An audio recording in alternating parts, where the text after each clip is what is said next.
just imagine this. Imagine you want to go to Siem Reap, Cambodia, and maybe you would take a trip to Thailand first of all, or to Vietnam. Most people would, but we're going to base this from Bangkok to here, and the other way round as well.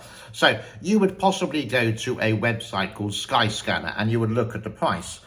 And you would see this. Now, this is a return trip from here to Bangkok return, and it's cost $335. This is with Bangkok Air, and that's an all-inclusive fare. It's ridiculously expensive. The reason being because one airline has pulled out of here called Thai Smile, and that was sort of like a price for $150 to $200. And Bangkok Air, you got to book so well in advance, like 6 months, 5 months before you can get a reasonably good ticket. But the thing is, it's all inclusive, and it goes to the big airport. It goes to Bangkok Airport, not a smaller one. But let's say you're on a budget, you're trying to find a cheaper one, you would possibly look at this, and you go to Air Asia. Now, again, this is based from Siem Reap to Bangkok, so you can obviously do it the other way around. You go $134. Ooh, now, if it's sort of like a weekend trip, that's fine, because that's near enough what you would pay, plus a $12 processing fee, because most of the time you're going to put this on a credit card. But because it's a low-cost airline, it's the same as Spirit, let's say, in the United States, that the add-ons are so much. So first of all, here's the air ticket price. From here to Bangkok is $87, and then coming back is $61, okay? But then you put in your luggage. Now, if it's just a weekend, the carry-on with 7 kilos should be enough. But let's say you're doing a tour of Asia and you want to spend 5 days here. 7 kilos is not going to be enough. You're going to have your 20-kilo bag. And that's what I put in here. So for the return trip, it's an extra $45. Your seat, you can't choose it. Like a lot of low-cost airlines, they will allocate you a middle seat. It's going to be uncomfortable, and this is their kind of practice. And for that seat you want, I've just chosen one at random, $9.45. And on the return, $18.90. Wow, this is getting ridiculously expensive. And then we go to the food. You can have the food for $6 there, and you can have it for $6 back as well. And don't forget the insurance, which here I've chosen $16.25. So for this 235 kilometer trip one way brings you to a total of $237. That's $90 extras of add-ons. So if you do come here, do be aware of Air Asia. Now, some people, and I would say, yeah, it's a bit of a scam, it's a bit of a rip-off, but they do it everywhere in Asia, and they are like the big airline around, you could say, Thailand, Vietnam, Cambodia, Malaysia, etc., all around this total area. And if it's, again, I repeat, if you're just going for a weekend, 2 days, bag, check-in, yeah, it's actually quite a good price, but anything else you have to add on. If you go with a national carrier or a big airline or the big boys, yeah, it's going to be more expensive, but everything is included in the price, while Air Asia, low cost, it doesn't. I find this a little bit annoying and a little bit, I don't want to say the word scam, but it's sort of like, do be careful when you book, because they will always try to push an add-on and an add-on. Now, a little bit later this month, I am going to Thailand.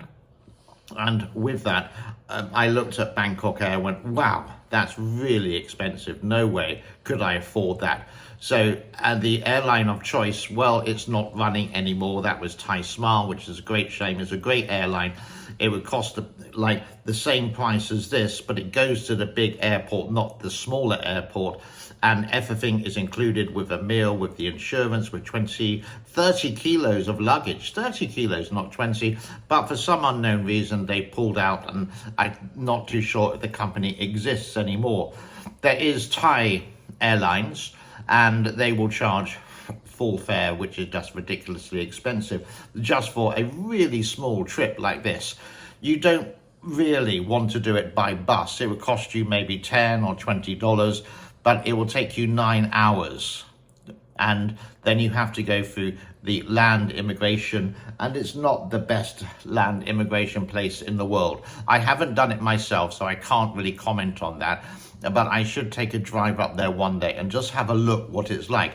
It's the area between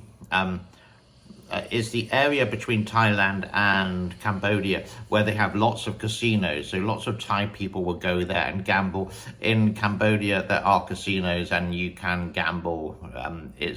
Thailand is very strict with gambling laws. Cambodia, I do believe, is not. But don't quote me on that. I'm not a gambler. I don't really know related to that. So this is just a warning for people who maybe want a weekend trip away, they're new to the country, or people who are planning their trip to Southeast Asia on a summer holiday, for example, or for the winter break, whatever it is, or just coming to visit.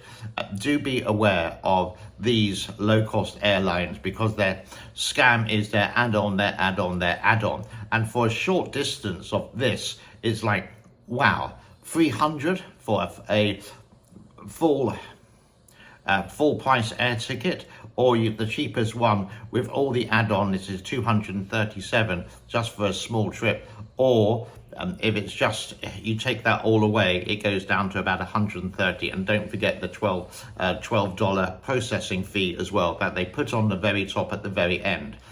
Be really careful, and I would advise you do it on, go and have a look firstly on the website on your computer.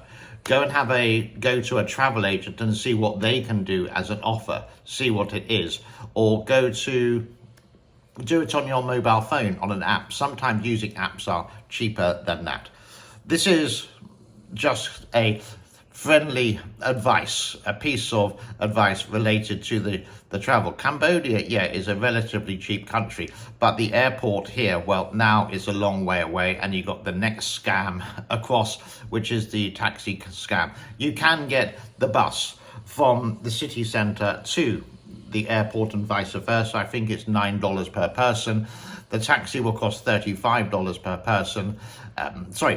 Per taxi. So if there's two of you, well, it's more feasible. But if you're going alone, then it's quite expensive. I would take the bus to get to the airport. It's the cheapest method.